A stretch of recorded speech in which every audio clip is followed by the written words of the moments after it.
اگر ہم اس خطے کے سب سے بڑے سیکیورٹی چیلنجز کی بات کریں تو ایک نام ایسا ہے جس نے تاریخ میں بہت گہرے اور المناک نقوش چھوڑے ہیں۔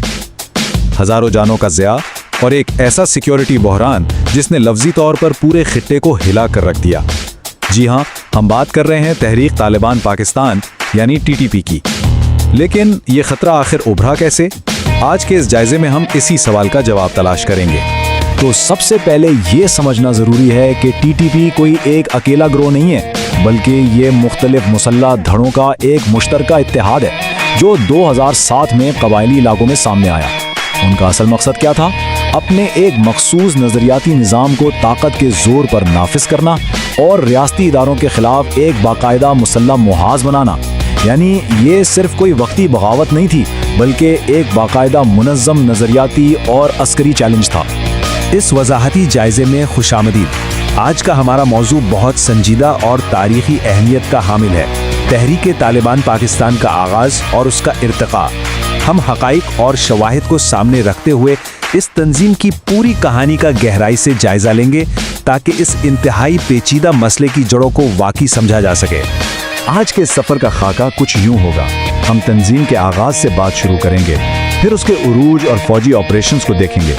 اس کے بعد سانحہ APS، افغان سرحد کے بدلتے حالات اور آخر میں آج کی سیکیورٹی صورتحال پر بات ہوگی۔ تو چلیے سیدھا چلتے ہیں اپنے پہلے حصے کی طرف، یعنی اس کا آغاز۔ بات ہے دسمبر 2007 کی۔ اس وقت پاکستان کے دشوار گزار قبائلی پہاڑی سلسلوں میں کئی الگ الگ مسلح گروہ متحرک تھے۔ پھر ہوا یہ کہ ان سب نے مل کر ایک مرکزی قیادت پر اتفاق کر لیا اور یوں بیت اللہ مسعود کو اس نئے اتحاد یعنی تحریک طالبان پاکستان کا پہلا سربراہ بنا دیا گیا۔ اب سوال یہ پیدا ہوتا ہے کہ ان بکھرے ہوئے گروہوں کو کس چیز نے ایک پرچم تلے اکٹھا کیا؟ ان کے 3 بڑے مقاصد تھے۔ پہلا، تمام الگ الگ مسلح قبائلی دھڑوں کو متحد کرنا۔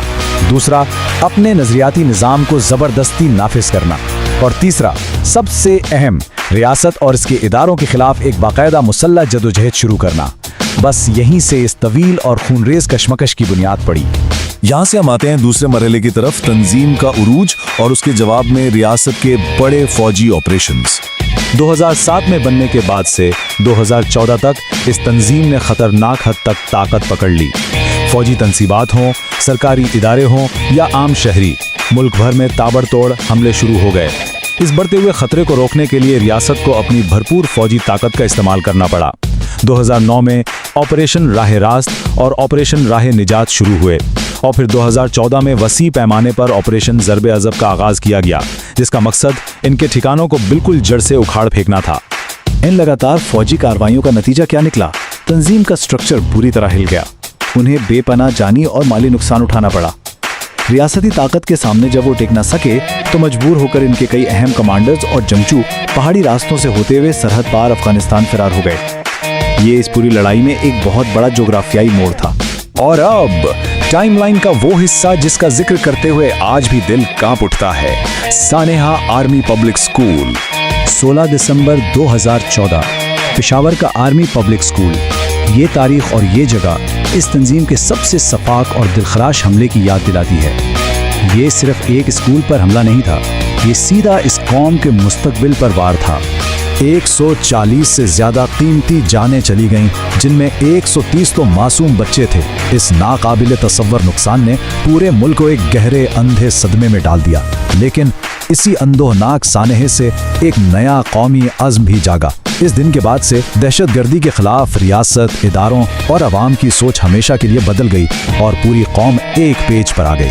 وقت گزرنے کے ساتھ ساتھ اس تنازع کا جغرافیائی منظرنامہ بھی بدلتا رہا۔ تو اب ہم جائزہ لیتے ہیں افغان سرحد کی ڈائنامکس اور نئے علاقائی حالات کا۔ سال 2021 میں خطے کی سیاست میں ایک بہت بڑا بھونچال آیا۔ افغانستان میں طالبان حکومت کی واپسی۔ اس جیو پولیٹیکل تبدیلی نے ایک بار پھر TTP کو گلوبل اور علاقائی سپاٹ لائٹ میں لا کھڑا کیا۔